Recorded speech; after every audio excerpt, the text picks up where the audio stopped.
America అధ్యక్షుడు Trump డిఫెన్స్లోకి నెట్టివేయబడ్డారా? యుద్ధంలో Trump ఒంటరిగా మారుతున్నారా అంటే అవునని అనిపిస్తుంది. యుఎస్కు ఏమాత్రం నాటో దేశాలు సహకరించడం లేదు. యుద్ధంతో ప్రపంచమంతా ఆయిల్ సంక్షోభం ఏర్పడుతోంది. దాంతో యుద్ధంపై ట్రంప్ దిగొస్తున్నారు. నెమ్మదిగా స్వరం మారుస్తున్నారు అమెరికన్ ప్రెసిడెంట్. ఇరాన్తో చర్చలకు సిద్ధమంటూ స్వయంగా ప్రకటించారు. కానీ చర్చలకు ఇరాన్ కీలక నేతలు ఎవరూ లేరంటూ చెప్పుకొస్తున్నారు. అమెరికాపై క్రమంగా ఒత్తిడి పెరుగుతోంది. దాంతో ట్రంప్ భయపడుతున్నాడనే వాదన వినిపిస్తోంది. కీలక నేతలందరినీ కూడా ఇరాన్ కోల్పోయింది. అయినా ఇరాన్ వెనక్కి తగ్గట్లేదు. యుద్ధం ముగింపుపై తీవ్ర ఉత్కంఠ కొనసాగుతుంది. ఈ నేపథ్యంలో అమెరికా ఇజ్రాయెల్కు ధీటుగా ఇరాన్ బదిలిస్తోంది. కానీ ఇరాన్తో చర్చలకు ట్రంప్ మొగ్గు చూపుతున్నారు. తాజాగా అమెరికా ఇరాన్తో చర్చలు జరపాలంటూ కోరుకుంటుందని ట్రంప్ వ్యాఖ్యానించారు. కానీ వారి నాయకులు అందరూ చనిపోయారని మాట్లాడేందుకు ఎవరూ లేరంటూ ట్రంప్ వ్యాఖ్యానిస్తున్నారు. యుద్ధంలో అమెరికాకు ప్రపంచ దేశాలు సహకరించలేదు. హర్ముజ్ జలసంధి స్వాధీనానికి సహకరించాలంటూ ట్రంప్ రిక్వెస్ట్ను నాటో దేశాలు పట్టించుకోలేదు. మరోవైపు ప్రపంచవ్యాప్తంగా చమురు సమస్య తీవ్రమవుతుంది. దీంతో అమెరికా అధ్యక్షుడు ట్రంప్ డిఫెన్స్లో పడ్డారు. ఎటువైపు నుంచి సహకారం అందకపోవడం, ఇరాన్ నుంచి కూడా చర్చల ప్రతిపాదన లేకపోవడంతో స్వయంగా అమెరికన్ ప్రెసిడెంటే చర్చలపై వ్యాఖ్యలు మొదలుపెట్టారు. మరోవైపు యుద్ధం మొదలైనప్పటి నుంచే అమెరికాకు ఇరాన్ వార్నింగ్ ఇస్తోంది. యుద్ధం మీరు మొదలుపెట్టారు, పూర్తి చేయడం మా బాధ్యత అంటూ ఇరాన్ పోస్ట్ చేసింది. అయితే నాటో దేశాలు సహకరించకపోవడంతో ట్రంప్ అసహనం వ్యక్తం చేశారు. నాటో దేశాలన్నీ కూడా పిరికి పందలు అంటూ వ్యాఖ్యానించారు. నాటో దేశాలను పిరికి పందలతో పోల్చాడు డొనాల్డ్ ట్రంప్. ఈ నేపథ్యంలో ఒకసారిగా నాటో దేశాలన్నీ కూడా యుద్ధంలో పూర్తి స్థాయిలో దిగేందుకు నిరాకరించడంతో ట్రంప్ ఈ తీవ్రమైన పదజాలను ఉపయోగించారు. దీంతో ప్రస్తుతం నాటో దేశాలను తూర్పారబడుతున్నాడు ట్రంప్. ఒకసారి ట్రంప్ ఏమన్నారు చూద్దాం.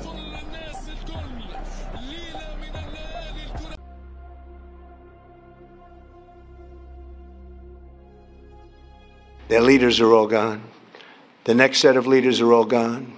And the next set of leaders are mostly gone. And now nobody wants to be a leader over there anymore. We're having a hard time. We want to talk to them, and there's nobody to talk to. We have nobody to talk to. And you know what? We like it that way. Their leaders are all gone. The next set of leaders are all gone. And the next set of leaders are mostly gone. And now nobody wants to be a leader over there anymore. We're having a hard time. We want to talk to them, and there's nobody to talk to. We have nobody to talk to. And you know what? We like it that way. Is calling for a ceasefire in the Middle East and to reopen dialogue. What do you say to the post? Well, look, we can have dialogue, but I don't want to do a ceasefire. You know, you don't do a ceasefire when you're literally obliterating the other side. They don't have a Navy. They don't have an Air Force. They don't have any equipment they don't have any spotters. They don't have anti-aircraft. They don't have radar. And their leaders have all been killed at every level. Is calling for a ceasefire in the Middle East and to reopen dialogue. What do you say to the post? Well, look, we can have dialogue, but I don't want to do a ceasefire. You know, you don't do a ceasefire when you're literally obliterating the other side. They don't have a Navy. They don't have an Air Force. They don't have any equipment they don't have any spotters. They don't have anti-aircraft. They don't have radar. And their leaders have all been killed at every level. Is calling for a ceasefire. యుద్ధం తీవ్రమవుతున్న నేపథ్యంలో America అధ్యక్షుడి నుంచి పరస్పరమైన విరుద్ధమైనటువంటి సందేశాలు వస్తున్న తరుణంలో తాను ఇరాన్తో కాల్పుల విరమణ కోరుకోవడం లేదంటూ ట్రంప్ అంటున్నారు. మరోవైపు అమెరికా అధ్యక్షుడు డొనాల్డ్ ట్రంప్ తన ప్రభుత్వం ఆ ప్రాంతానికి అదనంగా 2,500 మంది మెరైన్లను పంపుతూ యుద్ధానికి నిధులు సమకూర్చేందుకు కాంగ్రెస్ను మరింత డబ్బు కొడుతున్నప్పటికీ ఇరాన్లో సైనిక కార్యకలాపాలను తగ్గించే విషయాన్ని కూడా పరిశీలిస్తున్నట్టు చెప్తున్నారు. ఒక సోషల్ మీడియా పోస్ట్లో మధ్యప్రాచ్యంలో మా గొప్ప సైనిక ప్రయత్నాలను తగ్గించుకోవాలని మేము భావిస్తున్నందున మా లక్ష్యాలను చేరుకోవడానికి చాలా దగ్గరగా ఉన్నామంటూ ట్రంప్ అంటున్నారు. ఇక్కడ ట్రంప్ పరస్పరం విరుద్ధమైన ప్రకటన చేస్తున్నారు. ఓవైపు యుద్ధాన్ని వీలైనంత తొందరగా ముగించాలి, తగ్గించాలి అనుకుంటూనే మరోవైపు ఇరాన్తో కాల్పుల విరమణ కోరుకోవడం లేదంటూ సీజ్ఫైర్కు ఇష్టం లేదంటూ ట్రంప్ అంటున్నారు. అంటే ట్రంప్ మాటల్లో మర్మం ఏమిటో అర్థం కాదు. వాస్తవానికి డొనాల్డ్ ట్రంప్ ఎప్పుడేం మాట్లాడతారో మళ్ళీ ఆ మాటలు ఎప్పుడు వెనక్కి తీసుకుంటారో కూడా తెలియని పరిస్థితి. ఇప్పుడు 2 రకాల మాటలు విన్నాం మనం ట్రంప్కు సంబంధించి. సో ఆ రకంగా ప్రస్తుతం ట్రంప్ చేస్తున్న మాటలు ఇప్పుడు ఆసక్తి రేపుతున్నాయి. అలాగే మరోవైపు దశాబ్దాల తర్వాత యుద్ధంలో తొలి నౌరూజ్ అంటే పర్షియన్ల నూతన సంవత్సర వేడుక అది. యుద్ధంలో నూతన సంవత్సర వేడుకలు జరుపుకోవడం అనేది పర్షియన్లకి ఇది దశాబ్దాల కాలం తర్వాత జరుగుతుంది. ఇప్పుడు నౌరూజ్ లిఖిత సందేశంలో శత్రువు ఓడిపోయాడంటూ ఇరాన్ అధ్యక్షుడు అయతుల్లా అలీ ఖమేనీ వారసుడైనటువంటి ముస్తాబా అయతుల్లా అలీ ఖమేనీ ప్రస్తుతం శత్రువులను ఉద్దేశించి శత్రువులు ఓడిపోయారంటూ ఒక లిఖితపూర్వక సందేశం ఇచ్చారు.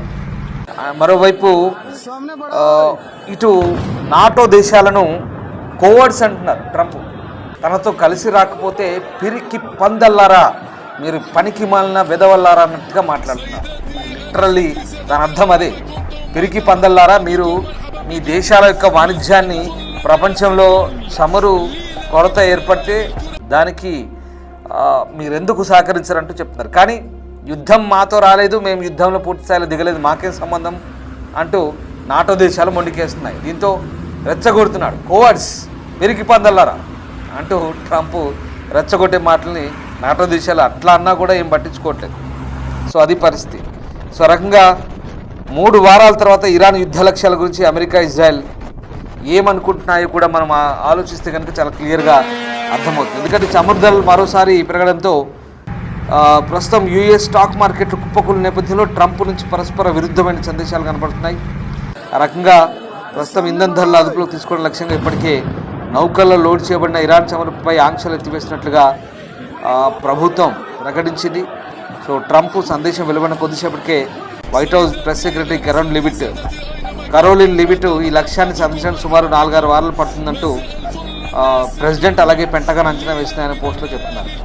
సో మొదటిసారి అంటే ఈ ట్రంప్ యుద్ధాన్ని తగ్గించుకోవచ్చు అంటూ స్టేట్మెంట్ గతంలో కూడా ఇచ్చాడు, ఇప్పుడు మళ్ళీ ఇస్తాడు అన్నమాట.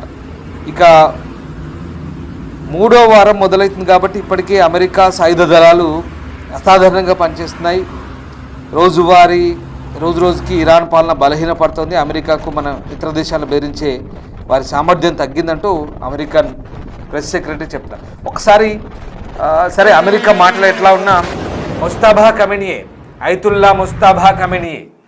అయతుల్లా అలీ ఖమేనీయే వారసుడిగా చెప్తున్నటువంటి ఇతను చనిపోయాడు అనుకున్నారు, గాయపడ్డారని చెప్తున్నారు. కానీ ఇతను కూడా వీడియో రిలీజ్ చేశాడు. కొంతమంది మత పెద్దలతో కూర్చొని, మత పాలకులు, ఇక వాళ్ళు చుట్టూండేదంతా వాళ్ళే కాబట్టి మత పాలకులతో కూర్చొని ఒక మాట మాట్లాడు. శత్రువుని మనం ఎప్పటికైనా ఎదిరించాలి, మీ అందరికీ నవరోజ్ శుభాకాంక్షలు, శత్రువు మెడలు వంచేలా మనం చేయాలంటూ ఆయన మాట్లాడడం. ఒకసారి ముస్తాబా ఏం మాట్లాడో చూద్దాం.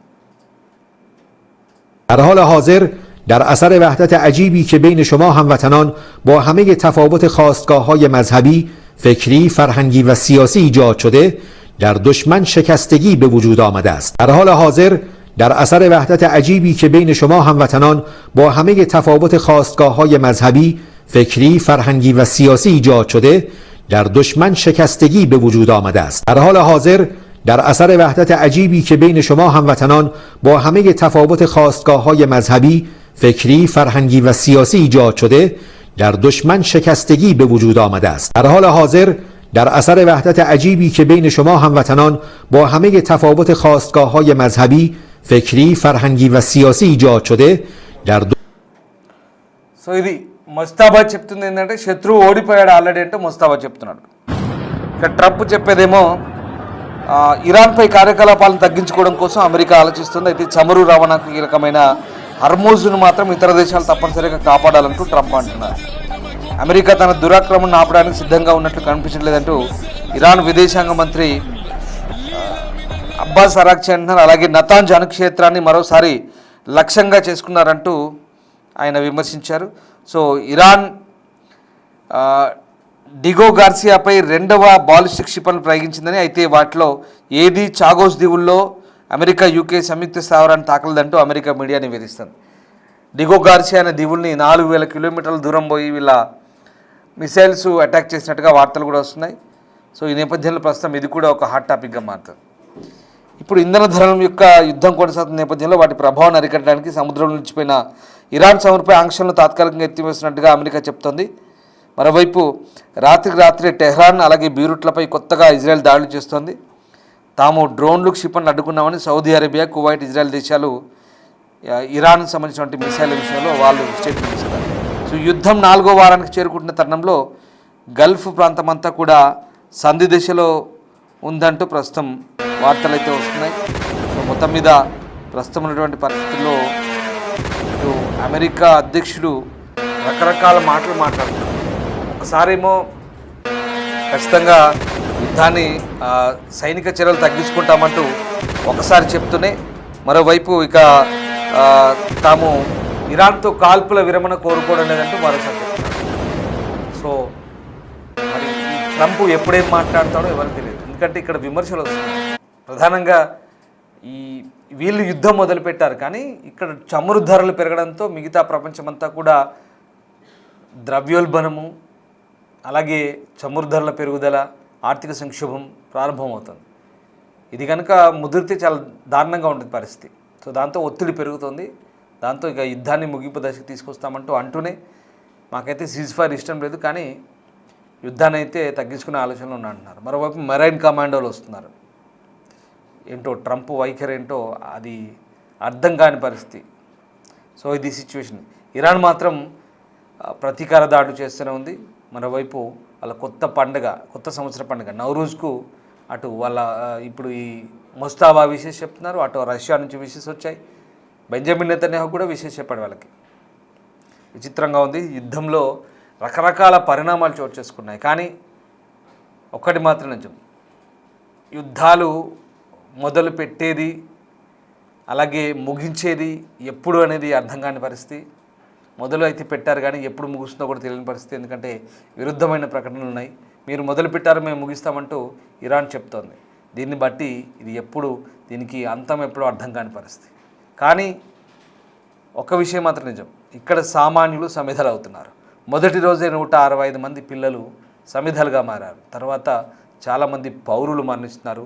ఒకరు కాదు, ఇద్దరు కాదు, వందలు కాదు, వేల సంఖ్యలో. ఇప్పటికే ఇరాన్ వ్యాప్తంగా 2000 మంది చనిపోయారు. ఇరాన్తో సగం మంది లెబనాన్లో చనిపోయారు. దీనంతటికీ యుద్ధమే కారణం. ఈ రంజాన్ మొత్తం తుడిచిపెట్టుకుపోయింది. పవిత్ర రంజాన్ అంతా కూడా ఒక్కరికి కూడా ఆశలు మిగిల్చకుండా, ఆనందాన్ని మిగిల్చకుండా సంతోషాలన్నింటినీ తుడిచిపెట్టింది.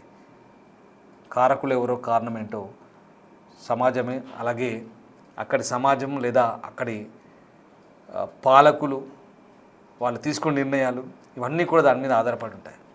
ఇక దీనికి కాలమే సమాధానం చెప్పబోతుంది. Thank you.